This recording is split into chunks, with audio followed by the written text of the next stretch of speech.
Hello नमस्कार, आप सभी को स्वागत है आपका परीक्षा वीक के शानदार से प्लेटफॉर्म पे। जैसे कि आपको पता है, साइंस वार्ता प्रैक्टिस बैच आपका जो है चला हुआ है। इसके अंदर आपने बायोलॉजी की और फिजिक्स की कुछ क्लासेस जो है कर ली हैं, और जिन बच्चों ने वो क्लासेस नहीं की हैं तो आपको लिंक जो है डिस्क्रिप्शन में मिल जाएगा। तो उसी बैच के चलते, उसी प्रैक्टिस बैच में आज नेक्स्ट क्लास हम आपके सामने लेके आए हैं, जो कि फिजिक्स से रिलेटेड होगी। और फिजिक्स के आपने 2 क्लास देख ली होंगी, नहीं देखी है तो उनका भी लिंक आपको जो है डिस्क्रिप्शन में मिल जाएगा। और आज स्टार्ट करते हैं पहली क्लास। और फर्स्ट क्वेश्चन है आपकी स्क्रीन पे, देखिए। और एक बार सेशन को शेयर कर देंगे सबके पास, जल्दी से शेयर कर देंगे सभी बच्चे। और अगर पिछली वीडियो देखिए, लाइक अच्छा लगा आपने तो लाइक जरूर करेंगे, और अपना अपना आंसर जो है साथ के साथ कमेंट करते चलेंगे। चलिए स्टार्ट करते हैं। CT scan is done by using. CT scan किसका उपयोग करके किया जाता है? भाई आपसे क्वेश्चन ये किया है कि जब मेडिकल सेंस में अगर मैं बात करूं तो मेडिकल्स में जो सीटी स्कैन जो किया जाता है, वो पूरी की पूरी बॉडी को अंदर ले जाया जाता है, फिर उसके बाद बाहर निकाला जाता है। उससे पता चलता है कि मनुष्य के शरीर में कोई बीमारी है या नहीं है। तो उसमें किस प्रकार की रेज का जो है, किरणों का जो है प्रयोग किया जाता है, ये क्वेश्चन आपसे किया है। इंफ्रारेड रेज, अल्ट्रासोनिक वेव्स, और विजिबल लाइट या एक्स रेज, ये 4 आपके ऑप्शन हैं। इंफ्रारेड, अल्ट्रासोनिक, विजिबल लाइट और एक्स रेज। तो भाई इसका राइट आंसर बेटा क्वेश्चन जो है आप फटाफट देखते रहेंगे, साथ के साथ जो है ना अपना आंसर जो है वो देखते रहेंगे। एक्स रेज जो होते हैं वो सीटी स्कैन में भी यूज किए जाते हैं। सीटी स्कैन का जब प्रयोग किया जाता है तो एक्स रेज किरणों का प्रयोग वहां होता है उसके अंदर। अब नेक्स्ट जो पहले या इससे पहले जो क्लास हुई थी उसमें जो हमने एक क्वेश्चन आपसे आपके लिए छोड़ा था कि एक्सरे जो होते हैं कितने यूनिट पर ह्यूमन बॉडी का एक्सरे किया जाता है, और एक्सरे की एक्चुअल में यूनिट क्या होती है, ये आप कमेंट करके हमें जरूर बताएंगे। नेक्स्ट क्वेश्चन की तरफ चलते हैं। -40 degree centigrade is equal two degree Fahrenheit. न्यूनतम 40 डिग्री सेंटीग्रेड कितने डिग्री फारेनहाइट के बराबर होता है? भाई आपसे क्वेश्चन ये किया है कि भाई न्यूनतम 40 डिग्री सेंटीग्रेड, सेंटीग्रेड वो है और वो आपको फारेनहाइट में दर्शाना है। तो 104, 122, -40 या नन ऑफ दीज, एक बार जल्दी से कमेंट करके इसका आंसर जो है हमें बताएंगे, क्या आंसर इसका होगा। दोबारा से बोल देता हूं, न्यूनतम 40 डिग्री सेंटीग्रेड डिग्री फारेनहाइट के बराबर है, तो 104 के बराबर है, 122 के बराबर है, या फिर वो -40 के बराबर है, या इनमें से किसी का जो आंसर जो है वो कोई भी ठीक नहीं है, या नन ऑफ दिस जिसको हम कहेंगे। तो इसका राइट आंसर होगा बेटा -40। -40 जो है न्यूनतम, -40 डिग्री सेंटीग्रेड जो होगा डिग्री फारेनहाइट में, वो आपका -40 के बराबर होगा। ऐसा क्वेश्चन इसने किया है। नेक्स्ट क्वेश्चन की तरफ चलते हैं। The SI unit of latent heat is. गुप्त उष्मा की एसआई इकाई क्या होती है? आपको मैं बता देता हूं कि एसआई इकाई जो होती है, इंटरनेशनल स्टैंडर्ड की अगर बात करेंगे तो जो एसआई इकाई है वो 7 जो होती है वो फंडामेंटल यूनिट होती है। इनके अंदर मूलभूत जो इकाई होती है उनकी संख्या 7 होती है। क्वेश्चन कई बार एग्जाम में पूछा गया है। तो इसमें आपसे पूछा है कि भाई देखिए, सीधी सी बात क्या है, एनर्जी जो है, उष्मा एक एनर्जी है, और एनर्जी किसकी यूनिट है? एनर्जी की यूनिट सॉरी क्या है? किलोग्राम या जूल। जूल की अगर बात करेंगे, जूल या किलोग्राम में ही उसको हम माप सकते हैं। कैलोरी सेंटीग्रेड या कैलोरी ग्राम, कैलोरी सेंटीग्रेड और जूल किलोग्राम, नन ऑफ दीजिए, 4 आपके ऑप्शन है। तो इसमें सीधा सीधा राइट आंसर जो होगा आपका आंसर नंबर सी जो है वो राइट हो जाएगा।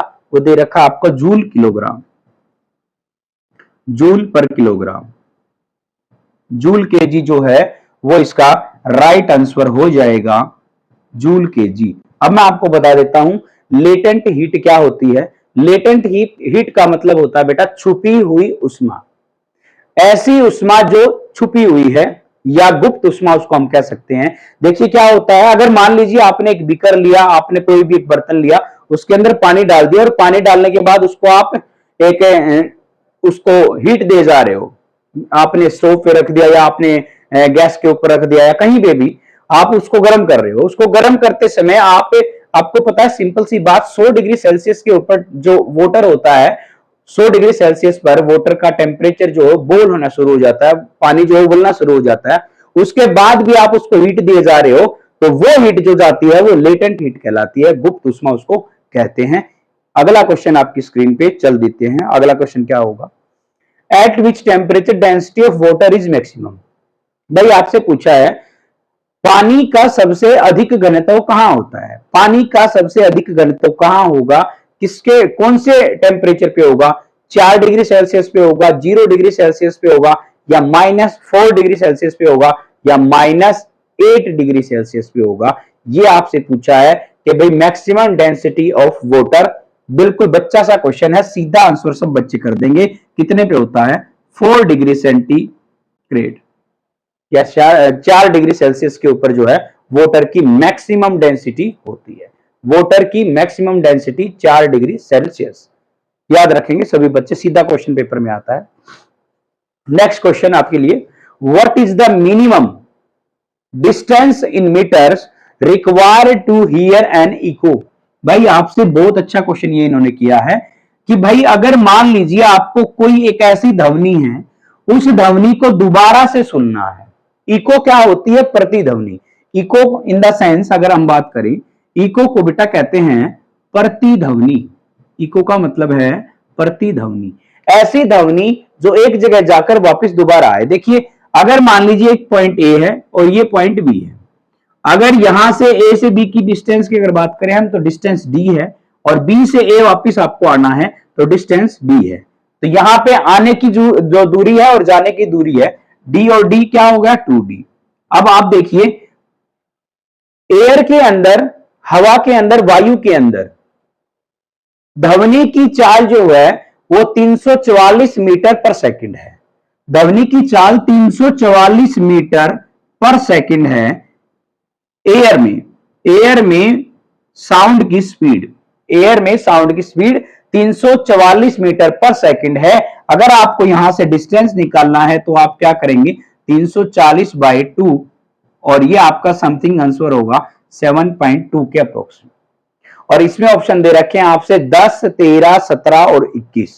आपसे इसमें यह क्वेश्चन किया था कि कोई भी आवाज, जैसे आपने फिल्मों में देखा होगा कि पहाड़ों पर जाने के बाद पहाड़ों पे जाके वो चिल्लाते हैं, फिर वो आवाज घूम फिर के उनके पास चारों तरफ से घूम के वापस उनके पास आ जाती है, तो उसको बोला जाता है प्रतिध्वनि। तो इसमें आपसे पूछा है कि प्रतिध्वनि के लिए मिनिमम डिस्टेंस कितना चाहिए होता है, तो आपका राइट आंसर यहां पे लिखा हुआ है। ऑप्शन के अकॉर्डिंग अगर आप जाएंगे तो आंसर इसका 17 जो है, 17 जो वो ठीक हो जाएगा। ऑप्शन नंबर सी के ऊपर इसका आंसर है। और ये आपके सेशन का आज की लास्ट क्वेश्चन था आज के सेशन का।